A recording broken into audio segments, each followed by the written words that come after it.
ኦሪት ዘኍልቍ ምዕራፍ 24 በለዓምም እግዚአብሔር እስራኤልን ይባርክ ዘንድ እንዲወድድ ባየ ጊዜ አስቀድሞ ያደርግ የነበረውን አስማት ይሻ ዘንድ አልሄደም። ነገር ግን ወደ ምድረ በዳ ፊቱን አቀና። በለዓምም ዓይኑን አንስቶ እስራኤል በየነገዱ ተቀምጦ አየ። የእግዚአብሔርም መንፈስ በላዩ መጣ፣ ምሳሌውን ይመስል ጀመር፣ እንዲህም አለ። የቢዖር ልጅ በለዓም እንዲህ ይላል፣ ዓይኖቹ የተከፈቱለት ሰው እንዲህ ይላል። የእግዚአብሔርን ቃል የሚሰማ ሁሉን የሚችል አምላክን ራእይ የሚያይ የወደቀው ዓይኖቹም የተከፈቱለት እንዲህ ይላል። ያዕቆብ ሆይ ድንኳኖችህ፣ እስራኤል ሆይ ማደሪያዎችህ ምንኛ ያምራሉ! እንደ ሸለቆች በወንዝ ዳር እንዳሉ አትክልቶች፣ እግዚአብሔር እንደ ተከለው ሬት በውሃም ዳር እንዳሉ ዝግባዎች ተዘርግተዋል። ከማድጋዎቹ ውሃ ይፈሳል፣ ዘሩም በብዙኖች ይሆናል።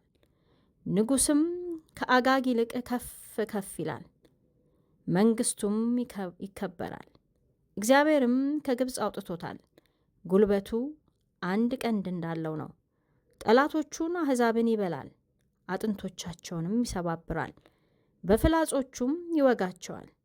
እንደ አንበሳ አርፎ ተኝቷል፣ እንደ ንስቲቱም አንበሳ ተጋድሟል። ማን ያስነሳዋል? የሚመርቅ ሁሉ የተመረቀ ይሁን፣ የሚረግምህም ሁሉ የተረገመ ይሁን። የባላቅም ቁጣ በበለዓም ላይ ነደደ፣ እጆቹንም አጨበጨበ። ባላቅም በለዓምን ጠላቶቼን ትረግም ዘንድ ጠራውህ፣ እነሆም 3 ጊዜ ፈጽመህ መረካቸው። አሁንም እንግዲህ ወደ ስፍራ ሽሽ፣ እኔ አከብር ዘንድ ወድጄ ነበር፣ እግዚአብሔር ግን እነሆ ክብርህን ከለከለ አለው። በለዓምም ባላቅን አለው፣ ባላቅ በቤቱ የሞላውን ብርና ወርቅ ቢሰጠኝ መልካሙንም ወይን ክፉንም ከልቤ ለማድረግ የእግዚአብሔርን ቃል እተላለፍ ዘንድ አይቻለኝም። እግዚአብሔር የተናገረውን እርሱን እናገራለሁ ብዬ ወደ እኔ ለላካቸው መልእክተኞችህ አልተናገርኳቸውምን? አሁንም እነሆ ወደ ሕዝብ እሄዳለሁ። ና ይህ ሕዝብ በኋለኛው ዘመን በሕዝብ ላይ የሚያደርገውን እነግርሃለሁ። ምሳሌውንም ይመስል ጀመር፣ እንዲህም አለ። የቢዖር ልጅ በለዓም እንዲህ ይላል፣ ዓይኖቹ የተከፈቱለት ሰው እንዲህ ይላል። የእግዚአብሔርን ቃል የሚሰማ የልዑልንም እውቀት የሚያውቅ ሁሉን የሚችል የአምላክን ራእይ የሚያይ የወደቀው ዓይኖቹም የተከፈቱለት እንዲህ ይላል። አየዋለሁ፣ አሁን ግን አይደለም፣ እመለከተዋለሁ፣ በቅርብ ግን አይደለም። ከያዕቆብ ኮከብ ይወጣል፣ ከእስራኤል በትር ይነሳል። የሞዓብን ማዕዘኖች ይመታል፣ የሴትንም ልጆች ያጠፋል። ኤዶምያስም ርስቱ ይሆናል፣ ጠላቱ ሴይር ደግሞ ርስቱ ይሆናል። እስራኤልም በኃይል ያደርጋል፣ ከያዕቆብም የሚወጣ ገዢ ይሆናል። ከከተማውም የቀሩትን ያጠፋል። አማሌቅንም አይቶ ምሳሌውን ይመስል ጀመር፣ እንዲህም አለ።